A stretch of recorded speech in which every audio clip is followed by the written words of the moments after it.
Hey guys, what's up, and welcome to my very late review of the Elephone P7000. I apologize for the lateness of this review and hope that it will still be useful to you. I will also be reviewing the Elephone P8000 shortly. The P7000 is Elephone's flagship, and you do get some very impressive specs for the price. It has 3 gigs of RAM, a fingerprint sensor, and a 1080p screen. However, do these amazing specs translate into a great user experience? Continue watching my review of the Elephone P7000 to find out. The phone is quite large. It is about the same size as the iPhone 6 Plus and 2mm thicker as well. It is definitely one of the larger 5.5-inch devices you can get. Elephone tries to distinguish this phone by using a metal called magnesium for its bezel, which does make the phone feel higher quality. Elephone has also tried to hide the rather large bezels around the screen by coloring them black so you think it's part of the screen. The bottom of the device has the home button that lights up and the back and menu buttons that cannot be seen but still work. I'm not sure why Elephone didn't print back and menu buttons, but it isn't a big deal. The home button lights up and doubles as a notification LED, and it does look pretty cool. The volume and power buttons are located on the sides of the phone and are quite good quality. The back of the device is a plastic cover with a brushed metal feel, very similar to the Zenfone 2's brushed metal plastic back cover as well. This plastic cover does make the device feel less premium and it flexes a little bit as well. The back of the phone holds the camera, flash, fingerprint sensor, and the Elephone logo. Removing the back cover reveals the 3450 mAh battery, the 2 SIM slots, and the microSD card slot. This phone does have some character and distinguishes itself visually from other phones both from the front and the back. Its feel in hand is above average as it has a metal bezel, but it isn't amazing because of the plastic back cover. It is also durable enough to take a few knocks and a short drop here and there. The screen on the Elephone P7000 is 5.5 inches with a 1920 by 1080 resolution. This results in very crisp and clear pictures, text, websites, and makes pictures and wallpaper look a lot better. The color reproduction, however, just isn't as vibrant as other phones like the M-Lace M52 Red Note or the Ulefone V Pro, as colors tend to look a little washed out and on the white side. Mirror vision is also installed in this phone, which is supposed to enhance the display quality, but sadly it doesn't seem to be doing anything. In addition, the maximum brightness is fairly dim, around 400 nits, making it difficult to see in direct sunlight. I definitely expected a better quality display from this phone. The quality isn't the best, but definitely isn't terrible either. There is only a single mono speaker in this phone, even though there are 2 speaker grills at the bottom of the phone and fired downwards. The speaker's volume output is quite good, and is sufficient for almost anyone. Quality, however, is another story, as the quality seems quite shallow and seems to lack a soundstage. Playing music from the speakers just doesn't sound very good. The speakers also lack bass. Any sort of deep sounds will come off as tinny. I'm quite disappointed with the quality of the speaker here. And then suddenly I bump into you. I was thinking the same thing, because I've been searching my whole life to find my own place.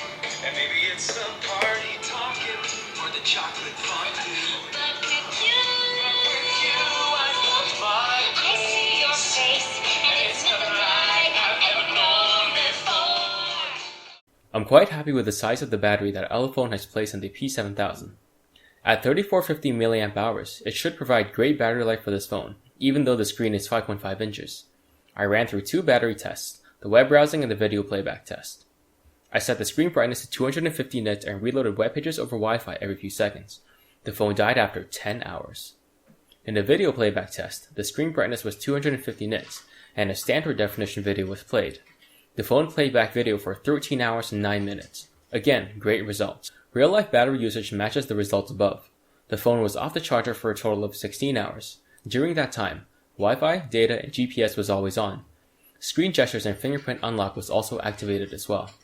I racked up a total of 5 hours of screen on time, and that included an hour of light gaming, and I had about 8% battery life when I went to bed. You definitely won't have to worry about battery life here. This phone will be able to carry heavy users through one day without an issue, and light users can easily get 2 days out of this phone. The only phones that have better battery life than this are massive battery phones like the M-Lace MX Base or the Elephone P4000.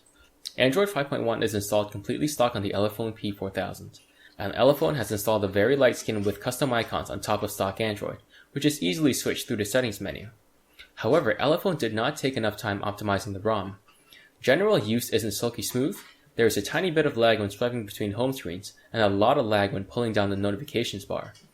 There is no lag when launching or switching between apps though, so the lag is completely software related. Hopefully Elephone fixes this eventually. Smart gestures are present in this phone. It basically allows users to draw certain gestures on the screen while it is off to do certain things, like launching apps or waking the device by double tapping on the screen. There is also a fingerprint sensor and it works very well. It is very accurate, only failing 1 in 20 tries. You can even require a fingerprint to use certain sensitive apps like banking apps or Starbucks. The notification LED on this phone is located on the home button and works like most other LEDs. The LED will pulse different colors to alert you with different messages. It has multiple languages as well. Pause the video to see if your language is supported.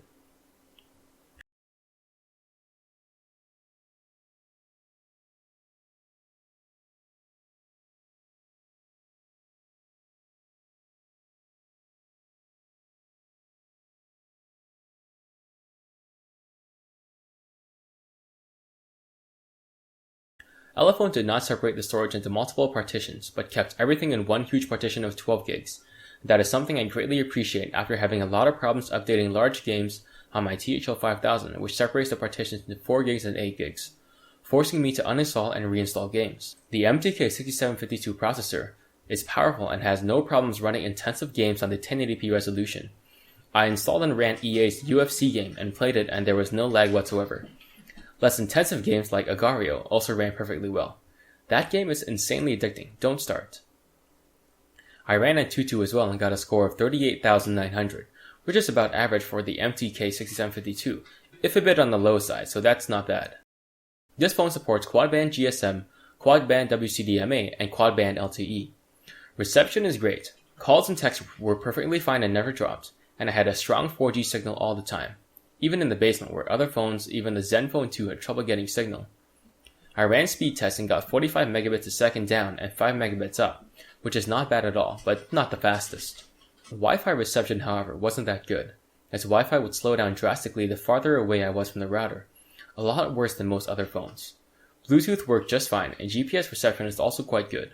I never lost signal once we jumped around, so no complaints there.